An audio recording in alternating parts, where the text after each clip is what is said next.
Hi, my name is Mark Carroll, and this is my Module 8 assignment for FTT 106 at Sonoran Desert Institute. Today's date is July 19th, 2026. In this demonstration, I'll cover three things. First, I'll sharpen wood chisel using the leather strop I built back in Module 6. Second, I'll discuss how I'd approach sharpening two other edge tools that aren't in our course kit. And third, I'd walk through how I would modify a hand tool to enable a safe professional firearms modification. So let's get started. Before I touch a single tool, safety comes first. On camera right now, I'm confirming the firearm is unloaded. Of course, I do not have a firearm in the workspace now. It's not required. I would be keeping a point in a safe direction. I would remove the magazine. I've locked the action open. I'm visually and physically inspecting the chamber and the magazine well to confirm there is no ammunition present. This clearing process is non-negotiable. The firearm is confirmed unloaded before any tool work proceeds. Now we can move on to the demonstration.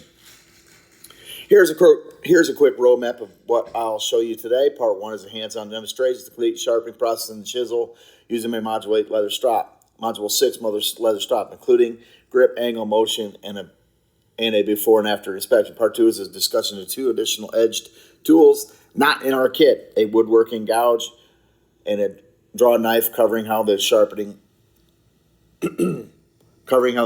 approach changed for each. And part 3 is applied analysis, where I modify hand tools to enable safe firearm modification and connect back to the professional judgment. Let's begin with part 1. Part 1, the sharpening process. Over the next few minutes, I'm going to demonstrate the complete stropping process on a standard wood chisel, explaining the purpose of each step as I go.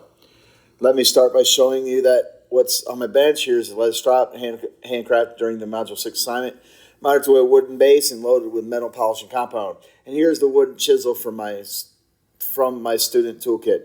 I've inspected the edge and confirmed that it's suitable for stropping without needing to go to the stone first. Notice the lighting, as Module 8 explains. Good lighting is essential for reading edge condition. It reveals dulling nicks in the white line of rounded and apex, both before and after stropping.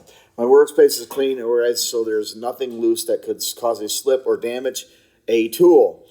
Both tools are shown on the camera as I proceed. Before I strop, let me explain what this tool actually does, because it ties directly to the Module 8 content on chisel maintenance. A strop is a section of robust leather coated with a metal polishing compound. The compound embeds into the leather grain, and with each pass, it hones and polishes the edge and realigns the wire edge, polishing out the micro scratches left behind by coarser abrasives. Here's the critical distinction from Module 8. A stone reshapes and removes material, while a strop refines and polishes. Both are necessary in that order. Today my edge only needs refining, so I'm going straight to the strop. The first real step in inspection. Under good lighting, I carefully examine the cutting edge before any stropping begins. I look for nicks, rounds, or inconsistent bevel edge angle along the edge. This matters for safety, because as Module 8 stresses, a dull tool requires significantly more force, which increases the risk of the tool slipping. This inspection makes a decision for me. If there are nicks or chips, I'd go to the whetstone first. If the edge is simply dull, I can strop directly. I'm showing close up of the chisel edge. In my case, the edge is dull but rounded, so it'll strop directly. First, safety. Excess pressure on a dull tool causes sudden slipping and a real risk of injury to your hands and the workpiece. Second quality, a sharp edge produces cleaner, finer cuts and limits tear out. Third, longevity. Regular honing prevents severe edge degradation and extends the usable life of the tool. As Module 8 puts it, a dull edge tool can be more dangerous than a sharp one. A sharp tool cuts with less effort, which means more control and far less risk. Now the technique itself. Starting with a grip, proper hand positioning is the foundation of consistent, repeatable stropping. My dominant hand holds the chisel handle with a firm but controlled grip. Confident like holding a marker. Never white knuckle tight. The index and middle finger of my dominant hand rests near the blade, applying light, even downward pressure and sensing any rocking instantly. This two-hand control keeps the blade from rocking side to side. Even slight rocking changes the angle, rounds the edge rather than honing it. Light, even pressures the goal, never forcing the blade into the leather. Grip sets up the most critical element. The angle, I rest the flat bevel completely flush against the leather, and you can feel it lock in place. The blade stops rocking and settles into the stable position. Don't guess the angle, feel it. The bevel seats itself. Once I found that the angle, I do not change it for the entire stroke. Angle consistency from start to finish is the single most important thing here. If I let the handle drift upward even slightly, the honing point moves above the bevel apex and rounds over the very edge I'm trying to sharpen. So I find it once and I never let it drift. Next is the motion. And there are a few firm rules here. Rule 1, direction. Always use a trailing edge motion, pulling the chisel away from the cutting edge heel first. Rule 2, never push forward in the edge, because that will cut straight into the leather and destroy the strap instantly. Rule 3, stroke quality, smooth, continuous strokes, spanning the full length of the strop. No short, choppy passes. And Rule 4, I strop with both sides, the bevel side first, then a few light passes on the flat back to fully remove the wire edge. Now I'll pull it all together and repeat. I alternate bevel side strokes with the flat back passes to eliminate the wire edge, keeping it steady rhythm. For standard maintenance honing like this, I'm doing roughly 10 to 15 passes per side. The compound loaded leather acts as an ultra-fine abrasive, polishing out the micro abrasions left by the wet stone. Watch for the optical changes as I work. A dull edge scatters light, but a sharp one reflects it evenly. When a consistent mirror light shine spans the dull width of the edge, I know I'm done. Now let's look at the results. I'll run 3 quick tests. The visual test. The properly stropped edge appears highly polished and flicks light evenly across the full width with no wire edge remaining.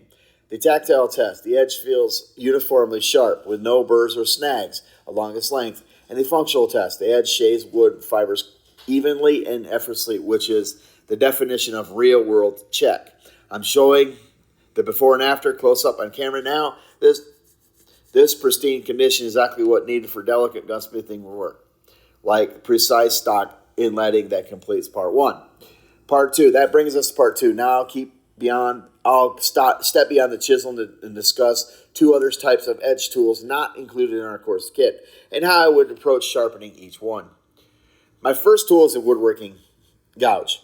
By design, a gouge has a curved cutting edge called the sweep, available in shallow to deep profiles, ranging from nearly flat to deeply U-shaped. Its function is to carve hollow and round surfaces into complex shaping, removing material on the curved path that is a flat chisel physically cannot follow. For gunsmithing, that makes it invaluable for shaping intricate curves in custom rifle stocks and adjusting barrel channels, achieving a fit no flat edge tool can replicate. Where a flat chisel stops, the gouge takes over. Sharpening a gouge is noticeably different from a chisel because the edge is curved. I have to use a smooth rolling motion across the strop to hone the whole sweep evenly, corner to corner, while maintaining the bevel angle the entire time, so I don't round the corners.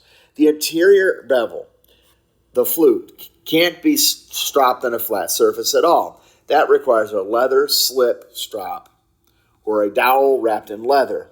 So really this is 2 setups, a flat strop with a roll for the outside bevel and a slip strop for the concave inside. But get it wrong and the gouge catches and tears grain. Get it right and it curves smooth, controlled channels. My second tool is to draw a knife. By design, it's a long exposed blade with a handle on each end, pulled towards the user in an aggressive wood removal across large surfaces. Its function is rapid stock removal and rough shaping, covering large areas quickly before you move to the finer tools. In gunsmithing, the draw knife is used to early stages of shaping a raw gun stock blank before transitioning to rasps, files, and chisels for the precision work. It's the roughing out tool where stock making begins.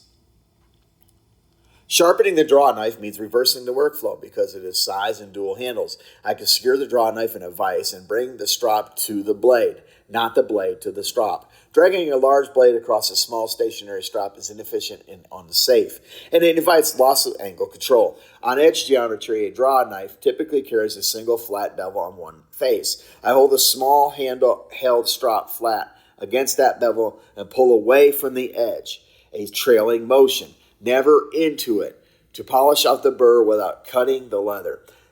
Then light, flat back passes removes the wire edge and the lesson across both tools is the same. Adapt your technique to the tool. Not every tool gets sharpened in the same way.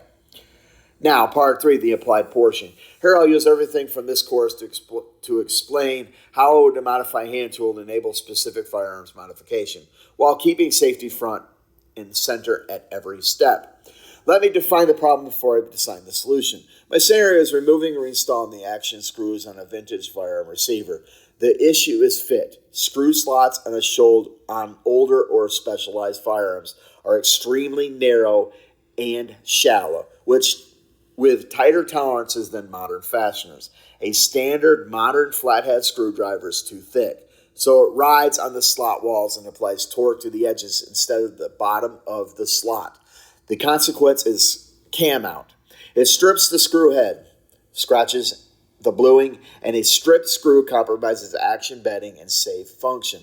The wrong tool doesn't just fail, it causes permanent damage. My solution is to modify a flathead screwdriver to fit, which modulate uniformless is one of the most common and useful modification gunsmith performs. Step 1, select and choose a high-quality flathead from the kit. In the following Module 8 guidance, I pick a duplicate or backup tool so my primary set stays intact. Step 2, the course set action modify. I secure the bit in a vise with a soft jaws, and with a fine cut file, I thin the bit profile evenly on both sides, keeping it symmetrical and test fitting frequently. An asymmetric bit applies uneven torque and is as problematic as the wrong screwdriver. Step 3, test. Before I ever touch the firearm, I test the modified bit on a non-critical screw of similar size, confirming a snug fit, full seating, and a torque resistance with no wobble. The goal is to hollow ground. The goal is a hollow ground style fit that fills the slot walls and seats cleanly at the bottom.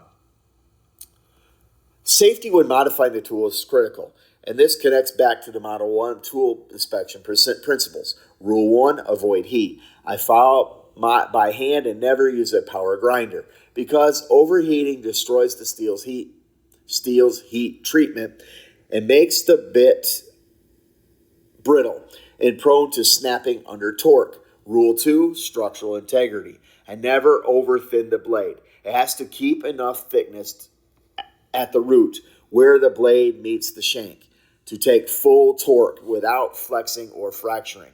Rule 3, torque testing before use on the firearm. I test a modified tool on a non-critical component, verifying a snug fit and confirming no cam out tendency under applied torque. Inspecting the tool before and after use applies to every modified tool in the kit. Now the fire modification safety side, showing how the modified tool keeps the actual firearm work safe, because the custom hollow ground profile prevents cam out under full torque. The tool stays seated and transfers energy straight to the fastener, zero slippage. The unmodified standard screwdriver, by contrast, inevitably mars the screw head. It gouges the bluing. This is real functional safety, A strict action screw can't be properly torqued, which compromises stock bedding and the long-term safe function of the firing mechanism.